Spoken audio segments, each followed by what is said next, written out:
سمعنا عن قصيدة للغاة أو المتعاطي الغاة، قصيدة رائعة للغاية. نعم، في قصيدة أنا قلتها على الغاة، يعني هذه القصيدة حلمتها حلم وأنا راغد، وفعلا أنا كنت قبلها أحد الذين يتعاطون الغاة، ومن بعدها الحمد لله بفضل الله سبحانه وتعالى. قصيدة أقول فيها: أبو حمدي يقول الغاة دمر شعبنا، أبو حمدي يقول الغاة دمر شعبنا، يا رب عد شي حل من عندك لهذا الغاة، انقذ شعبنا المسكين أنت حسبنا، سالك تخارجنا بسرعة من بلاوي الغاة، تعبنا وخسرنا وضاع أموالنا، في الشهر كم مليون دي يهدر بسوق الغاة، وجاب لنا مشاكل بيننا وزواجنا، ما حب أحد يدخل علي وانا مخزن غاة، كم ساعات ضعناها وهي من وقتنا، بعد الغداء لما العشاء واحنا الخزن غاة، وأيضا بعد بالإنجاع يطير نومنا، لما غريب الفجر ما نمنا سببها الغاة، صلاة الفجر ضاعت ما عبدنا ربنا، منين تصحى وانت البارح مخزن غاة؟ صلاة الفجر ضاعت ما عبدنا ربنا، منين تصحى وانت البارح مخزن غاة؟ صحينا الظهر وانغدنا لحك ثماتنا، يوحي لك الشيطان هي يسرع لسوق الغاة، على هذا البرامج كلها أيامنا، اليوم نصه نوم والباقي لخزن غاة، خسرنا وتعبنا ودقت راسنا، يا كم نفر دي راحت الحاهم طحنها الغاة، وأكبر مشكلة شاهدت في آبائنا خلاطته في سلته ولا يدق الغاة، في أي شعب في الدنيا يعاني مثلنا، قد ربما تخرب أسر من بعد هذا الغاة،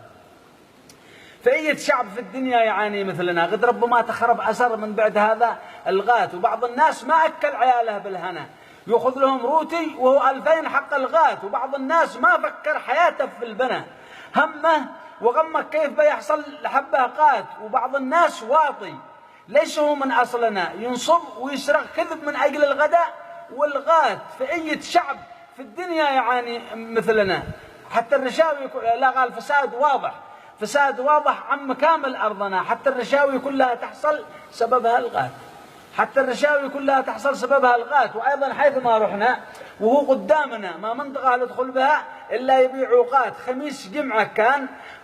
أو أعيادنا، خميس جمعة كان أو أعيادنا، بالذات اللي احنا في الجنوب الحر ماشي غاة، صراحة أن الغاة حملنا عنا، الله يصيب الوحدة اللي جابت لنا الغاة، صراحة أن الغاة حملنا عنا، الله يصيب الوحدة اللي جابت لنا الغاة، لما متى يا ناس وين عقولنا، لما متى واحنا كذا يلعب علينا الغاة، ولكن باستطاعتنا وفي يداتنا، ايش رايكم يا ناس بالغ قدر يسيب الغاة، وبال ياخذ بحق الغاة شيء لاولادنا، مثلا فواكه بال اكلهم بحق الغاة، اذا خزنت بعد اليوم لموت الفنا اقسم برب العرش ما عذوق عودي غاة، اذا خزنت بعد اليوم لموت الفنا اقسم برب العرش ما عذوق عودي غاة، وبالي جلس مع الغاة هم احبابنا، من دون حد يحرم ولا يحلف ولا باغات، من دون حد يحرم ولا يحلف ولا باغات، يا الله نسالك تولى امرنا عنا وقنعنا، قدك تعلم بهذا الغاة اللي ادعيك نص الليل وانت ربنا، اغفر لنا الزلات دي قلنا بوقت الغاة، وصلوا على النبي دير الصلاة رحمة لنا اعداد ما لنجع وما كنا قصون الغاة، فصلوات ربي عليه وعلى آله، والسلام عليكم ورحمة الله وبركاته.